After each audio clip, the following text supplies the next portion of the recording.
Okay, सो हम start करते हैं। काइंडली बस।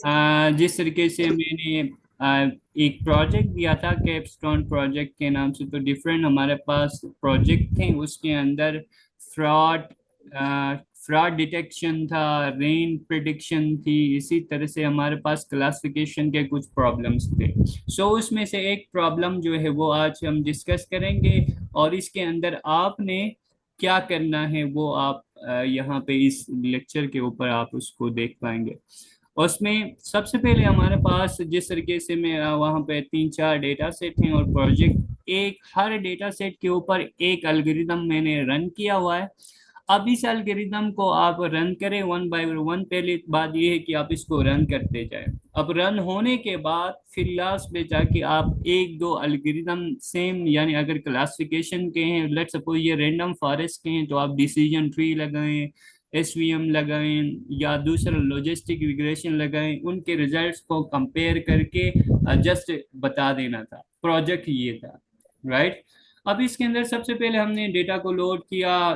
डेटा को लोड करने से पहले लाइब्रेरीज को इंस्टॉल किया, फिर हमने डेटा को लोड किया जो क्रेडिट डॉट सीएसवी के नाम से डेटा है।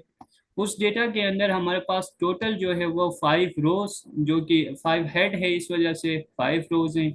अगर हम उस पूरे को देखना चाहते हैं तो यहाँ पे आप जो है वो अ, जो भी नंबर देंगे इसके अंदर बाय डिफॉल्ट ये 5 नंबर को शो कर रहा है। अब 25 हमारे पास कॉलम्स हैं। अब इस कॉलम्स के अंदर 25 में से 24 कॉलम्स जो है वो हमारे पास एक से वन कॉलम जो है वो हमारे पास टारगेट वेरिएबल है, जो कि हमारे पास डिफॉल्ट पेमेंट नेक्स्ट मंथ। अब डिफॉल्ट कर रहा है कि नहीं कर रहा है वो हमारे पास जो है वो ये आउटपुट है हमारा, एक्चुअली 0 1। अगर डिफॉल्ट कर रहा है तो 1, नहीं कर रहा है तो इट मीन 0। तो सो हमारे पास कैटेगोरिकल प्रॉब्लम है। इस प्रॉब्लम के ऊपर ये हमारे पास बैंक डिफॉल्टर्स का, यानी इकोनॉमिकल एक डेटा सेट है। इस डेटा सेट को हम ये देखना चाहते हैं कि नेक्स्ट के ऊपर इसकी पे सैलरी कितनी है, मार्जिन क्या है, ड्यूरेशन क्या है, मेल है फीमेल है, लिमिट बैलेंस क्या है, बैंक ट्रांजैक्शन क्या है। ये सारी हिस्ट्री हमारे पास प्रीवियसली अवेलेबल है। इनके ऊपर हम ये डिफॉल्ट करेगा नेक्स्ट मंथ या डिफॉल्ट नहीं करेगा, ये हमने प्रेडिक्ट करना है। तो सो हम डिफरेंट एज यूजुअल हमारे पास जो स्टैटिक्स की जो कमांड्स होती हैं पाइथन के अंदर, जिसके अंदर हमारे पास हमने इन्फो किया। इन्फो हमें ये बता रहा है कि टोटल नंबर ऑफ नम्स हैं कि नहीं है। तो ये थोड़ी सी बेसिक हमारे पास डेटा जो है वो प्री प्रोसेसिंग पे आती है। तो यहाँ पे देखें, आप जब डिस्क्राइब किया तो इसका मीन मॉड और आपके पास स्टैंडर्ड डेविएशन, काउंट, ये सारी चीजें आती है। इसके बाद जब हम आईडी यहाँ से अगर कोई कॉलम को रिमूव करना चाहें, या सपोज यहाँ पे हमारे पास आईडी जो है वो उसकी कोई ज़रूरत नहीं है। इस सच डिफ़ॉल्ट और नॉट डिफ़ॉल्ट के लिए उसकी नंबरिंग की कोई ज़रूरत नहीं है, तो हमने उसको रिमूव किया। रिमूव करने के बाद डी हेड किया तो देखें यहाँ से वो जो है वो हमारे पास रिमूव हो गया, और हमारे पास डेटा अब अवेलेबल, यानी एक कॉलम को जो अननेसेसरी जो कॉलम थी उसको रिमूव किया, देन हमारे पास ये जो हमारे पास डेटा सेट बना। अब इसके सेट के अंदर नल सेट है कि नहीं है चेक करने के लिए एक कमांड है, जो कि df.null.sum करते हैं, तो वो हमें बता देता है। यहाँ पे 0 का मतलब है नो नल वैल्यूज। अगर यहाँ पे 1 हो, अगर एक है तो 1 आएगा, दो नल वैल्यूज हैं तो 2 आएगा, थ्री एज के अंदर अगर 3 नल वैल्यूज हैं तो 3 नल वैल्यूज हैं तो यहाँ पे 3 आएगा। इसी तरह से यहाँ पे फिर वो नंबर से बता देगा। तो यहाँ पे इस डेटा सेट के अंदर कोई नल वैल्यूज नहीं है। अब आते हैं थोड़ा सा इसको विजुलाइज करते हैं। विजुलाइज करते हैं इस तरह से, हमारे पास यूनिवेरिएट एनालिसिस करते हैं। यूनिवेरिएट का मतलब ये है कि एक एक वेरिएबल को हम नेक्स्ट मंथ के ऊपर डिफॉल्ट कर रहा है कि नहीं कर रहा, उसको चेक करने के लिए 1 को हमने मेल को दिया, 2 जो है वो फीमेल को दिया। 1 जो है वो हमारे पास ग्रेजुएट स्कूल, 2 यूनिवर्सिटी, 3 जो हाई स्कूल, 4 कुछ हमने एक डेटा सेट को इस तरह से बना लिया लाइक दिस वन। तो यहाँ पे आप देखें ये मेल फीमेल है। मेल में जो है वो हमारे पास 1 है, फीमेल्स पे हमारे पास 2 है। नंबर ऑफ फीमेल्स हमारे इस डेटा सेट के अंदर ज्यादा है एज कंपेयर टू फीमेल, और इनकी तादाद क्या है वो हमें हिस्टोग्राम बता रहा होता है। सो इसी तरह एजुकेशन के अंदर 3 सेक्टर्स हैं हमारे पास। एक को ग्रेजुएट का, दूसरे को यूनिवर्सिटी का, तीसरे को हमने हाई स्कूल का। और इसके बाद मैरिज के ऊपर वो है कि नहीं है, स्टेटस मैरिज है या सिंगल है, वो हमने यहाँ पे रिप्रेजेंट किए।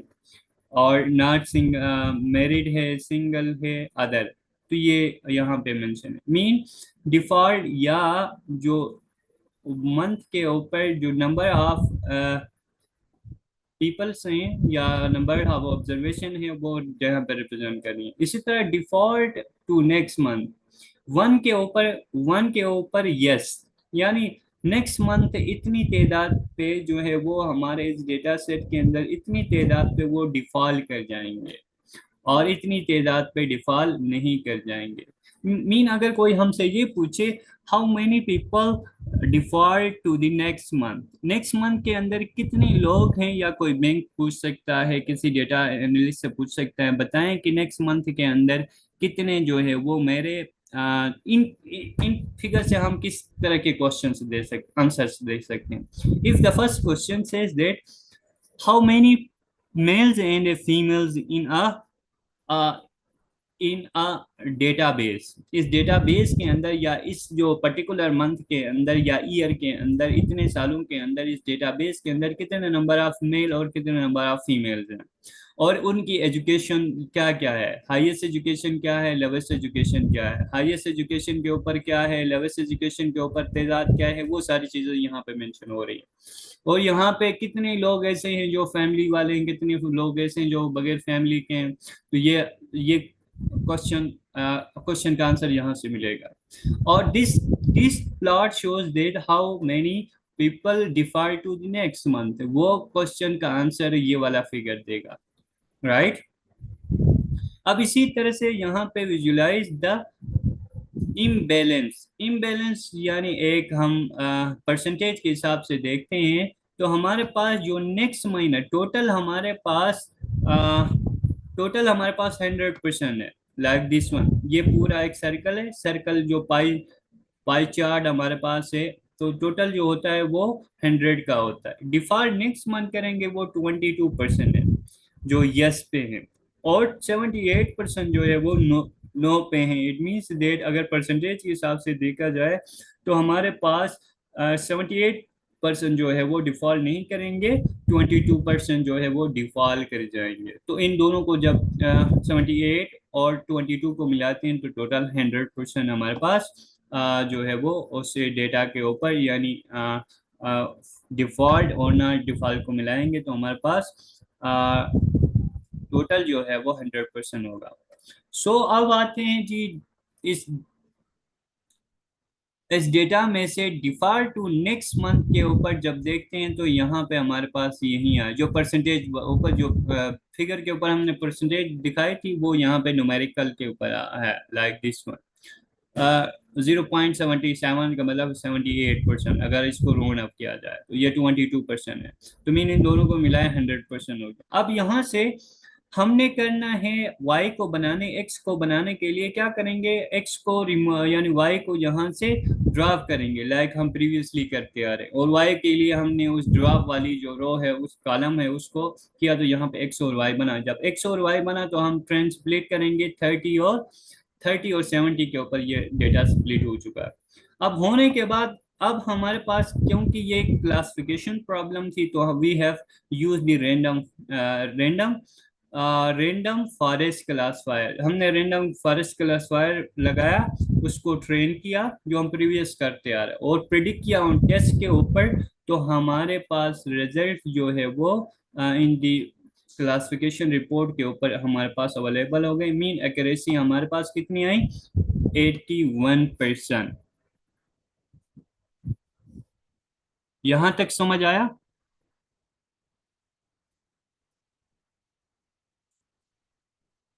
जी। सर समझ तो आ गई, मगर मैंने रन ऑल कर दिया किया था तो वो उसमें एरर आ रहा है फ्रॉम वो, शायद ये scale and train trace split वाला अब हो गया शायद। ओके। नहीं अब मॉडल करना क्या है, अब देखिए यहाँ तक तो हम प्रीवियस करते आ रहे हैं, राइट। डेटा विजुअलाइजेशन आपकी बेसिक क्वेश्चंस का आंसर दे रही होती है, लाइक समझ गए ना, जो भी डेटा सेट है उसको विजुलाइज करने का मतलब ये है कि आप उन उस जो आपका जो बॉस है या आपका क्वेश्चन पूछने वाला या जो आपसे काम कराता है या आप यो काम कर रहे होते हैं, तो कोई भी आपसे क्वेश्चन पूछ सकता है, व्हाट इज इनसाइड दिस, ये क्या है, अगर है तो कितनी तादाद में, ये सारी चीजें हमें डेटा विजुअलाइजेशन देगा।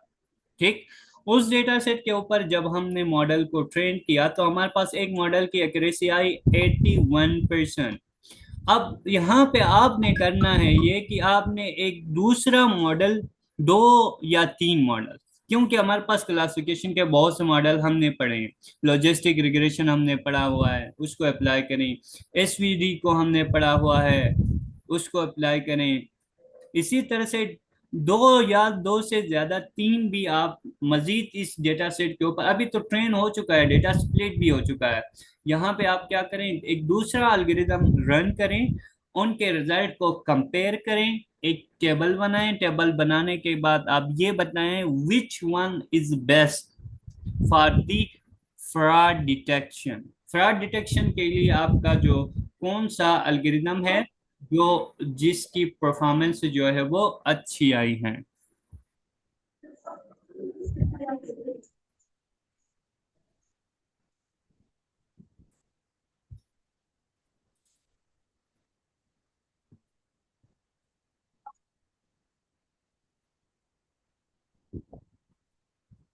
आई थिंक ये ये मेरा ऑब्जेक्टिव था, इसीलिए मैंने दो तीन प्रोजेक्ट दिए हैं, इन प्रोजेक्ट के ऊपर जस्ट यही करना है बस, इसको करके मुझे से सबमिट। कर लेंगे, इंशाल्लाह कर लेंगे, सर बस थोड़ा सा टाइम दीजिएगा। ठीक हो गया मैडम, जब भी आपके पास टाइम होता है आप फ्री टाइम के ऊपर देख लीजिएगा, क्योंकि अब यहाँ पे आपको इतना बड़ा कहाँ से आपने कोडिंग करनी पड़ेगी, यहाँ से नीचे एक दो तीन चार, चार लाइन ऑफ कोड आपको एक्स्ट्रा लिखना पड़ेगा। बेहतर ये रहेगा कि आपको ये वाली कमांड याद हो, ठीक है, याद हो तो ये इसका मतलब ये होगा, क्योंकि जब आप लिखेंगे तो यहाँ पे आप या तो एआई से लिखवा सकते हैं, नहीं तो आपको याद हो गया, बाकी तो ये यहाँ से नीचे आसान है, model dot fit, model dot fit, model dot predict. वो ये तो कॉपी करके ऊपर वाला वो जो क्लासिफायर जो हम सेट करते हैं उधर चेंज करना है ना बस। बिल्कुल ऐसा है। रैंडम फॉरेस्ट के बजाय जो दूसरे मॉडल्स आपने सिखाए हाँ, हैं वो ट्राई कर सकते हाँ हैं। डिसीजन ट्री है लीनियर हमारे पास। मॉडल कर सकते हैं, हाँ बिल्कुल लॉजिस्टिक डिसीजन। मॉडल कर सकते हैं, उसमें करके उसको प्रिडिक्ट करके रिपोर्ट्स हमने कंपेयर करनी है। बिल्कुल ऐसा है, करने के बाद बल्कि लिख लें यहाँ पे, एक पैराग्राफ के ऊपर लिखें which one is best and accuracy है तो उसकी कितनी थी और दूसरी की ठीक है, कितनी, जस्ट वो एंड जो ज्यादा एक्यूरेट होगा जिसके रूट मीन स्क्वायर सबसे कम होगा, यानी जो एक्यूरेसी जिसकी हाई होगी हम उस मॉडल को बेटर मॉडल कहेंगे, बस और क्या। उसके लिए फिर मीन स्क्वायर एरर को हम डेटा को मॉडल को जो है ना उस परफॉर्मेंस के ऊपर एवालुएट करते हैं, that is a linear regression या मल्टी रिग्रेशन या ऑटो रिग्रेशन जिसको कहते हैं हम। बाकी इसके हाई लिए स्क्वायर हम ले सकते हैं। जी जी क्लास। अस्सलाम वालेकुम सर काइंडली ये लास्ट वाला आप रिपीट करेंगे, ये जो मॉडल की जहाँ पर हमने बात की कि हमने अगर ये क्लासिफायर वाला नहीं चल रहा है तो दूसरा मॉडल लगाना है। मेरा इंटरनेट डिस्कनेक्ट हो गया था। Thank you. Random forest classifier से पहले क्या सर आप बात कर रहे थे? इधर से पहले जी यहाँ जी जी। जी जी सर जी।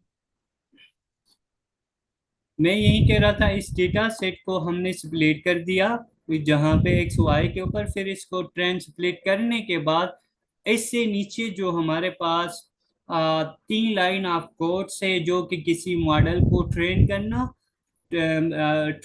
और प्रेडिक्ट कर रहा होता है, लाइक दिस वन मैंने कॉल किया रेंडम फॉरेस्ट, जहाँ पे आप दूसरा एल्गोरिदम को कॉल करें, यहाँ पे let suppose from sklearn dot model selection I think ये इनेबल वाला को छोड़ दीजिएगा, वो दूसरा सिंटेक्स है। इंपोर्ट रेंडम फॉरेस्ट के जगह पे decision tree, decision tree equal to random forest नहीं आएगा, डिसीजन ट्री उसको कॉल करेंगे तो ये मॉडल बना मॉडल डॉट फिट। अब मॉडल डॉट फिट के ऊपर X train Y train input होगा, इसी तरह मॉडल डॉट फिट और मॉडल डॉट प्रिडिक्ट। तो ये दोनों कमांड जो है वो ये हर एक मॉडल के लिए हैं, बस डिफरेंट जो थिंग है दैट इज कॉल करना लाइब्रेरी से पैकेज से जो है वो मॉडल, कौन सा मॉडल को आप यूज कर रहे हैं उसको कॉल करते हैं पहले, तो उसको कॉल करना है।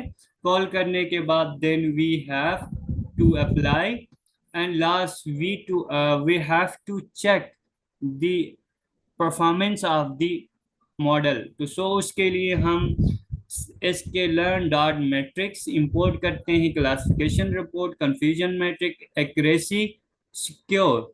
अब एक्यूरेसी सिक्योर यहाँ पे जो है वो आप इन तीनों को कर सकते हैं। यहाँ पे जस्ट क्लासिफिकेशन रिपोर्ट को किया है ना, आप इसको रन करने के बाद इसको कंफ्यूजन मैट्रिक बनाएं, इसका एक्यूरेसी स्कोर भी आप कर लें। बल्कि मैं इसको अभी कर देता हूँ, ये दो चीजें आपको मजीद में यहाँ पे नीचे ऐड कर देता हूँ। लेट सपोज यहाँ से मैं उस डेटा को लोड कर देता हूँ, क्रेडिट के नाम से मेरे पास डेटा है।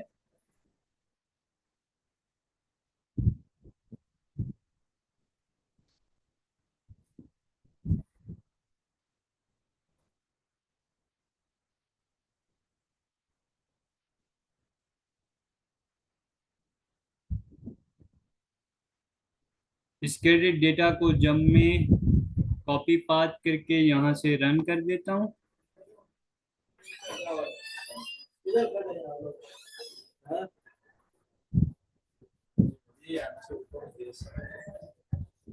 यहाँ पे सेव कर देते हैं, यानी मैंने लोड कर दिया और इसको रन कर दिया। करने के बाद अब इसको मैं हेड कर देता हूँ और यहाँ पे इसको डिस्क्राइब किया। अब यहाँ से वो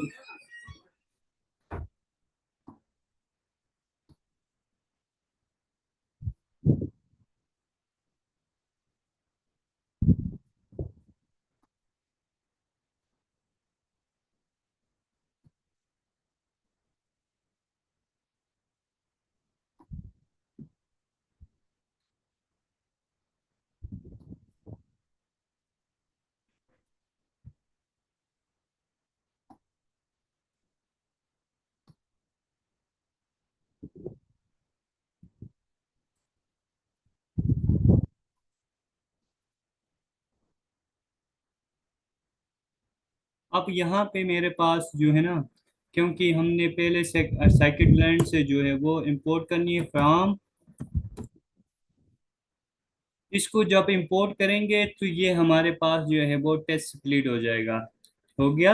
यहाँ से फिर हमने इस मॉडल को रन किया, फिर यहाँ से इस मॉडल को रन कर दिया, यानी मॉडल डॉट फिट। अब मॉडल डॉट फिट जो है वो यहाँ पे ट्रेन हो रहा है, ट्रेनिंग हो रही है, इस टेक सम टाइम। हो गया। अब यहाँ पे मॉडल टेस्ट टेस्ट भी हो गया। अब क्लासिफिकेशन रिपोर्ट हमारे पास आ जाएगी। तो क्लासिफिकेशन रिपोर्ट 81 जो है वो हमारे पास आ गया है। अब यहाँ से जो है वो हम कंफ्यूजन मैट्रिक को करना चाहते हैं, तो मैं लिखूंगा प्रिंट प्रिंट कंफ्यूजन मैट्रिक। तो कंफ्यूजन मैट्रिक मेरे पास प्रिंट हो जाएगा लाइक दिस वन। तो ये कंफ्यूजन मैट्रिक्स मेरे पास जो है वो आ, जो है वो प्रिंट हो गया। अगर इसका जो है वो हम एक्यूरेसी स्कोर भी देखना चाहते हैं तो we can print accuracy score Y test Y train, क्योंकि डबल होना चाहिए।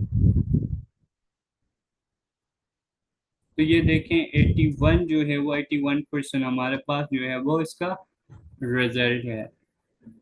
तो इसी तरह से आपने जो है वो दूसरे जो एल्गोरिदम्स जो सिखाए हैं उनमें से 2-3 को करके इसके रिजल्ट को कंपेयर करके भेज देना।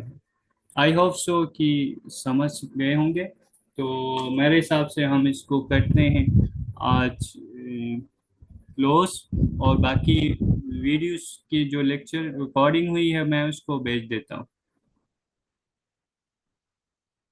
अब बाकी उसके साथ करके यानी बाकी जो डेटाज हैं उनके साथ करके इसकी रिपोर्ट जो है वो, या इसको करके ऐसे आप यहाँ से शेयर कर दें, यहाँ से लाइक शेयर पे जाएं, जाने के बाद फिर यहाँ पे जो है वो मेरी ईमेल जो होगी, ईमेल जहाँ पे आप लिखें, ईमेल जहाँ पे लिखने के बाद आगे से रिस्ट्रिक्शन को हटाएं, हटाने के बाद यहाँ पे जो है वो आप एडिटेबल करते हैं, ताकि मैं भी अगर कोई प्रॉब्लम हो तो इसको एडिट कर सकूं। तो ये हमारा जो है वो आज की लेक्चर है, और आई होप सो कि हम